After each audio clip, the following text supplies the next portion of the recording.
ভাইয়ের আমার খুব ভালো করে শোনেন ভাই। এই ছেলে বদমাইশি করে করছিস, খুব ভালো করে শোনেন।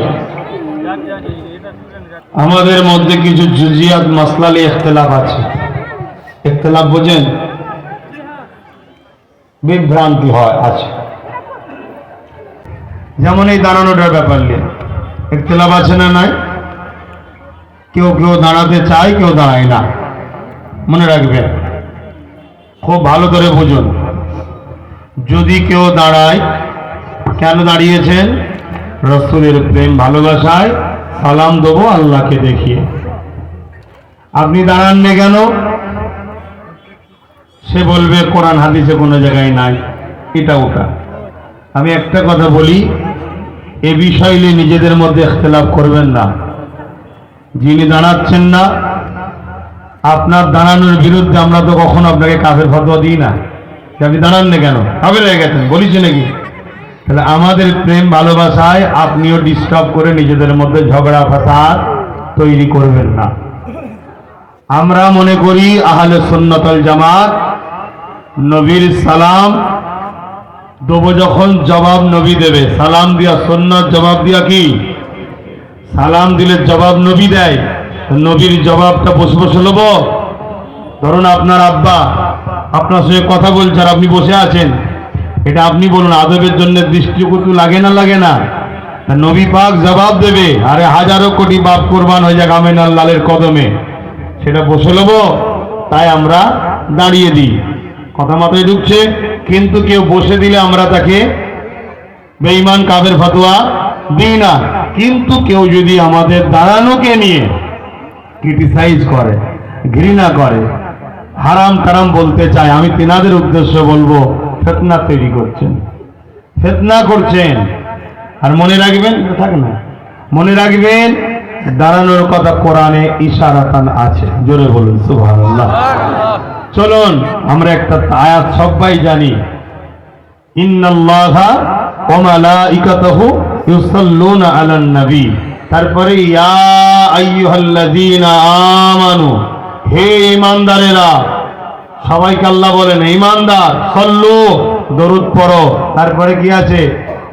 ও এবং সাল্লিমু, সালাম দাও। তারপরে তাসলিমা, সব থেকে উত্তম ভক্তি ভালোবাসা আদবের সাথে সালাম দাও। জোরে বলুন সুবহানাল্লাহ। বাচ্চা বাচ্চা সবাই জানে আদবের দিক দিয়ে সব থেকে উত্তম হচ্ছে দাঁড়ানোটা। তাই একটা আদবের সাথে দাঁড়িয়ে হাত বেঁধে আমরা দয়ার নবীকে সালাম দিই। দেখাই কাকে? আল্লাহকে দেখাই। ইয়াকা না'বুদু, শুধু আল্লাহর জন্যই দাসত্ব হয়।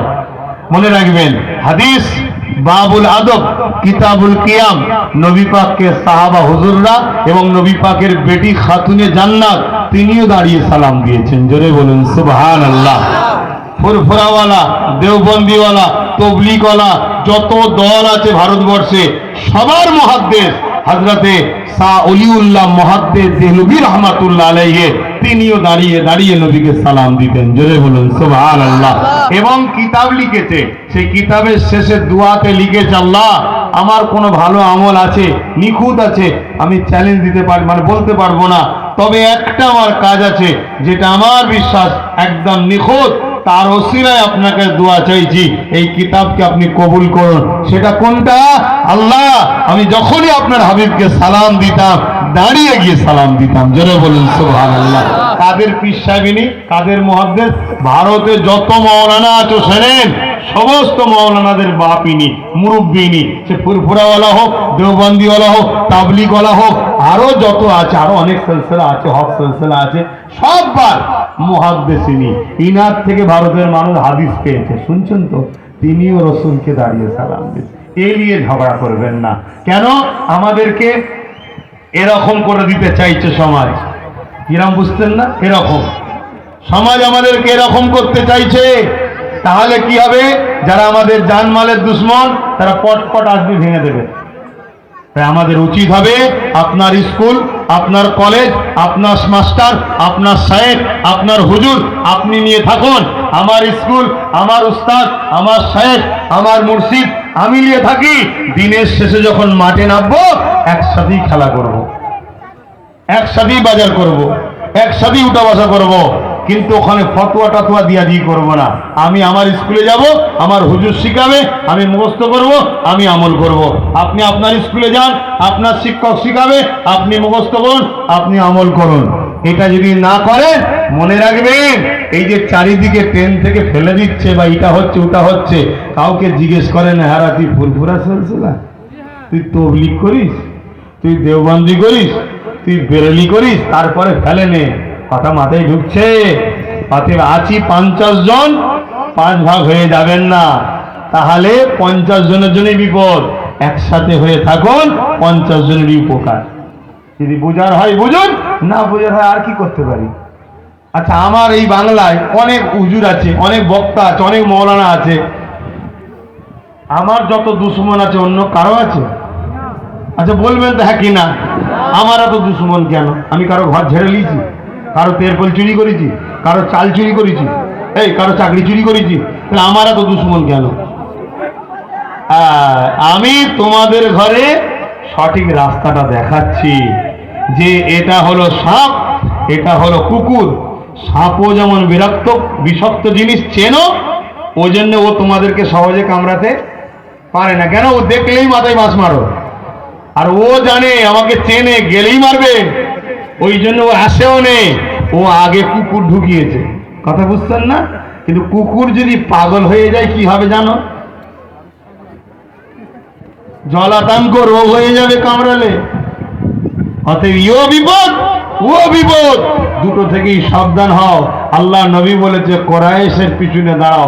কোরাইশ ঘরের ছেলে বুঝাচ্ছি, দাঁড়াবেন আমার সাথে? আমার আব্বা জানরা দোয়া করবেন, দাঁড়াবেন তো? হাত তুলে দেখান কারা দাঁড়াবেন। এই হাত সত্য তো নাকি? তোমরা ভাব না কিনা ফটো উঠছে ভয়ে? আলহামদুলিল্লাহ, আল্লাহ কবুল করবো, আল্লাহ আমিন। কাউকে জোর করেছি? এগুলোকে ভালোবাসি বলে একটু আদর করে বললাম। যদি আমার পাশে নাই দাঁড়ায়, আমি কি করব? দোয়া করবো, আল্লাহ হেদায়েত করুক, ঠিক না? গতকালকে যে দাঁড়ায়নি, আজকে সে দাঁড়াচ্ছে না? দাঁড়ায়নি, প্রচুর লোক দাঁড়াচ্ছে। গতদিন বিরোধী করেছিল, এখন সব বলছে না ঠিক আছে। কাল আরো আসবে ইনশাল্লাহ। কেন? আসতেই হবে। কেন? আমি সত্যের দিকে, এজন্য এত চ্যালেঞ্জ দিয়ে বলছি আসতেই হবে। কথা বুঝে আসছে? কিন্তু সমাজের মধ্যে দুটো কথা ছড়ানো হচ্ছে কি, আব্বাস সিদ্দিকীর সঙ্গে নাকি বুশের হাত আছে। বুশকে চেনেন না? আরে বুঝতে পারছেন না, পারেননি? এই যে এ কি বুশ নয়? বলবেন তো বুশ নয়? হ্যাঁ, এর সাথে নাকি আমার হাত আছে। কে বলছে? যে নাকি বুশের সঙ্গে অনেকদিন সংসার করেছে সে বলছে। এটা হাসি করে নয়, 1 নম্বর। দ্বিতীয় নম্বর, আর একটা সমাজে বক্তব্য চলছে কি, আব্বাস সিদ্দিকীকে পরীক্ষায় বসতে মানা করো। কেন? আমি পরীক্ষায় বসলে নাকি বুশ পাস করে যাবে। আমি যখন পরীক্ষা কি জিনিস জানতাম না, স্কুল কি জিনিস জানতাম না, দৌড় কোন দিকে জানতাম না, সিলেবাস জানতাম না, তখন দুবার করে বুশ পাস করলো কি করে? এক কথা মাথায় ঢুকছে না, ঢোকে নে? আর কোন পাগলামিতে খাপ আর খাবে না। একদম নিয়ত করে নিয়েছি, আল্লাহর সৃষ্টির জন্য লড়তে হবে, আল্লাহর সৃষ্টিকে হাসাতে হবে। কেন? রসুল বলেছে যে আল্লাহর সৃষ্টিকে হাসাবে, কিয়ামতের দিন আল্লাহ তাকে হাসাবে। জোরে বলুন সুবহানাল্লাহ। এই মুসলিম হোক আর অমুসলিম হোক, আল্লাহর সৃষ্টি সবাইকে ভালোবাসতে হবে। ইয়া নবী সালাম, ইয়া রাসূল, ইয়া হাবিব সালাম, সালাওয়াতুল্লাহ। কঠিন হাসরের দিনে কি আছে মোদের কপালে, গুনাহগার উম্মাহ আত আপনার লইবেন সঙ্গে মাহশরে। নবী সালাম, ইয়া রাসূল, ইয়া হাবিব